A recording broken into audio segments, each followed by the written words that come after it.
students, today we are going to study chapter 10 in EVS subject from the book My Living World.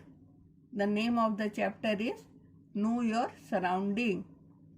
Know Your Surrounding means हम अपने चारों ओर क्या है उसको जाने. We live on the earth. हम लोग पृथ्वी पर रहते हैं. We find land and water on the earth. हम लोग लैंड जमीन और पानी अर्थ पर देखते हैं. Some parts of the land are higher than the land around it. जमीन के कुछ भाग ऊंचे हैं. जो लैंड पर हम रहते हैं उससे कुछ भाग ऊंचे हैं और कुछ भाग नुकीले भी हैं. This are mountains and hills. उनको हम लोग माउंटेन्स या हिल्स कहते हैं. साधारण जमीन से ऊंचे उठे हुए जो जमीन है और जो पॉइंटेड है, जो छोटे हैं उन्हें पहाड़ी कहते हैं और जो ऊंचे हैं उन्हें पहाड़ कहते हैं. यहाँ माउंटेन्स का पिक्चर दिया हुआ है बच्चों, ध्यान से देखिए. जो ऊंचा है उसे माउंटेन्स कहते हैं और जो नीचा है उसे पहाड़ी कहते हैं. और इसमें एक और वर्ड आता है प्लेट्यू. प्लेट्यू उसे कहते हैं जो ऊंचा होता है, जमीन से ऊंचा होता है लेकिन खूब नुकीला नहीं होता है, मेजनुमा होता है, टेबल के जैसा होता है, समतल. सबसे ऊंचा में वो समतल होता है. वो भी पहाड़ी है लेकिन समतल पहाड़ है, नुकीला नहीं है. उसे प्लेट्यू कहते हैं. हिंदी में उसे पठार कहते हैं. Most of the mountains get snowfall in winter. ज़्यादा माउंटेन्स पर बर्फ गिरते हैं ठंडा के मौसम में. ठंडा के मौसम में ज़्यादा माउंटेन्स और हिल्स पर बर्फ गिरते हैं. वो हम देख रहे हैं यहाँ पर जो माउंटेन्स और हिल्स दिखाई दे रहा है उस पर बर्फ गिरे हुए हैं और बर्फ पिघल पिघल कर नीचे आ रहे हैं. In summer this snow melts and flows down the mountains to form rivers, ponds, etc. Sea is the biggest water body on the earth. गर्मी के मौसम में हम क्या देखते हैं कि बर्फ पानी बनकर नीचे आता है. गर्मी के मौसम में हम लोग क्या देखते हैं, बर्फ पानी बनकर नीचे आता है और छोटे छोटे नदी पोखर का निर्माण होता है. रिवर्स और पॉन्ड्स बनाते हैं.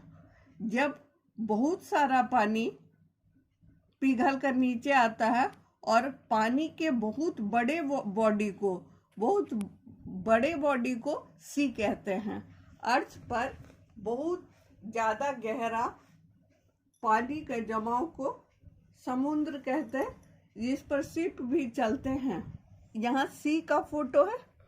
आप यहाँ सी देख सकते हैं. यहाँ बर्ड्स उड़ रहे हैं और इस जगह पर आप हिल्स देख रहे हैं और बीच से नदी रिवर है. तो हम लोग ये समझ गए रिवर, पॉन्ड और सी में क्या अंतर है.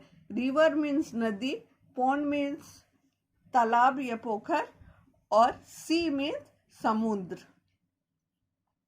तो ये समझ गए बच्चों. अब हम लोग नेक्स्ट पेज देखते हैं क्या है. We live on land. हम लोग कहाँ रहते हैं, हम लोग जमीन पर रहते हैं. We build buildings, houses, roads etcetera on it. जमीन पर हम लोग और क्या क्या बनाते हैं, जमीन पर हम लोग बिल्डिंग्स बनाते हैं. रहने के लिए घर बनाते हैं. बड़े घर को, ऊंचे घर को बिल्डिंग्स कहते हैं. हाउसेस घर बनाते हैं रहने के लिए और रोड्स बनाते हैं. एक जगह से दूसरे जगह जाने के लिए रोड्स बनाते हैं. तो आप लोग शहर में क्या देखते हैं? हम लोग शहर में देखते हैं buildings, houses, roads, traffic signals etcetera. Some areas of the land have many plants and trees grown close together on it. These are called forest. बच्चों, आप लोग जंगल का नाम सुने होंगे. आप लोग भी बहुत बार जंगल बोलते हैं, लेकिन जंगल का मीनिंग क्या होता है? जंगल का मीनिंग फॉरेस्ट होता है. फॉरेस्ट किसे कहते हैं? जब थोड़े से जगह में, कम जगह में बहुत बड़े बड़े पेड़ उगे हुए हों और छोटे छोटे भी पेड़ उगे हुए हों और लताएं भी हो और सब एक दूसरे से बहुत नज़दीक हो और जाने का कोई जगह ना हो, पूरा हरा हरा दिखाई दे, तो वैसे जगह को हम लोग फॉरेस्ट कहते हैं. वैसे जगह को हम लोग क्या कहते हैं? वैसे जगह को हम लोग फॉरेस्ट कहते हैं. अब उसके बाद हम लोग डेजर्ट को देखते हैं. Some parts of the land are covered with sand.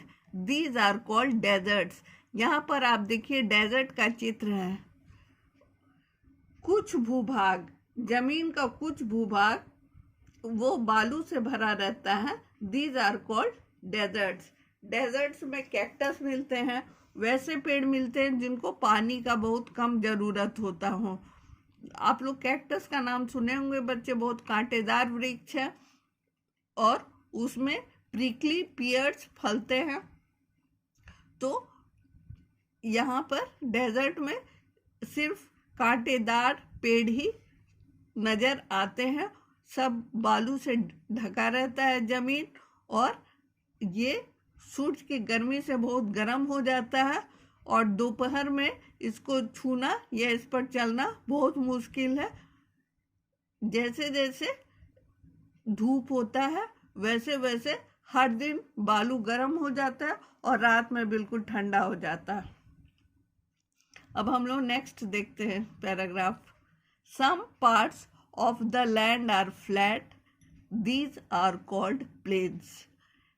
कहीं कहीं लैंड जो है बिल्कुल समतल है, उस समतल लैंड को प्लेन्स कहते हैं. Plains are used for farming, building houses, roads and factories. जब समतल जमीन है तो उस पर आप क्या कर सकते हैं? समतल जमीन पर हम फार्मिंग कर सकते हैं, खेती कर सकते हैं, अच्छा बिल्डिंग्स और हाउसेस बना सकते हैं और रोड्स बना सकते हैं व्हीकल के ट्रेवल करने के लिए, और फैक्ट्रीज बना सकते हैं जिसमें हजारों लोग काम कर सकते हैं और देश का विकास कर सकते हैं. तो प्लेन्स का कितना महत्व है आप समझ गए बच्चों. प्लेन्स पर हम फार्मिंग कर सकते हैं, बिल्डिंग, हाउसेस, रोड्स और फैक्ट्रीज, ये सब प्लेन्स पर हो सकते हैं, समतल जमीन पर हो सकते हैं. तो यहाँ पर आपका चैप्टर खत्म होता है. तो बच्चों आप लोगों का होमवर्क है draw and colour 2 things which you see in a city and name them. जो आप लोग शहरों में देखते हैं वैसे 2 चीज़ों का चित्र बनाकर उसको कलर करना है.